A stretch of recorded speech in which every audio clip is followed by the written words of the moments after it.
Hi there.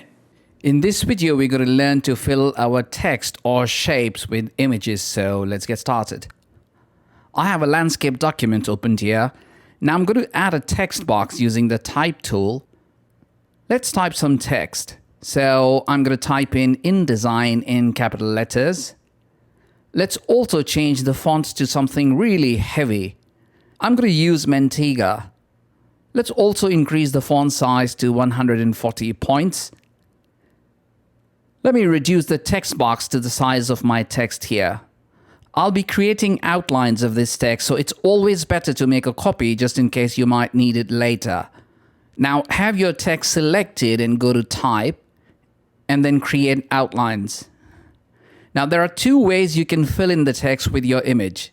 In the first way, have your text selected and go to File and then Place and locate the image on the computer and hit Open.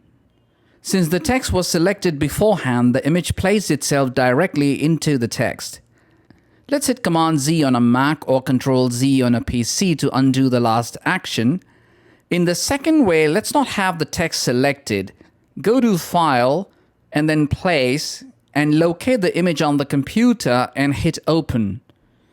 When your cursor is loaded with the image, click and drag to cover the size of the text to place your image. Now cut it by hitting Command X on a Mac or Control X on a PC. Select the text by clicking it once and then go to Edit and select the Paste Into option, and your image shall be sitting inside the text. Let's hit Command Z on a Mac or Control Z on a PC once again to undo the last action. Let's go to File and then Place and locate the same image on the computer and hit Open.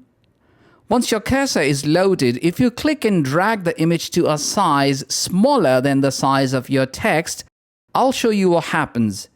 Let's cut this image using Command X on a Mac or Control X on a PC. Select the text and go to Edit and then Paste Into. You see where we went wrong. So irrespective of whether you place the image on top of the text or aside the text, you need to take into account the size of the text and drag the image to accommodate the size of your text, and you won't face any such issues. Let's quickly get the image back into our text before moving on to a shape. Let's select the Polygon tool and then click on it to reveal the pop-up settings. Change the sides to 3 and hit OK. Now click and drag to make a triangle. The whole concept of placing an image to a shape works exactly like we learned a while ago with the text. So have the shape selected and then go to File and then Place and locate the image on the computer and hit Open, and your image shall be sitting inside the shape. The other way around this is to hit Command Z on a Mac or Control Z on a PC to undo the last action, and you shall find the cursor loaded with the image. So click and drag either on top of the shape or aside, it does not matter. All that matters is that your image size should be big enough to cover the shape. Once the image is placed, hit Command X on a Mac or Control X on a PC to cut the image, and then select your shape before going to Edit and select Paste Into option, and the image shall be placed into the shape.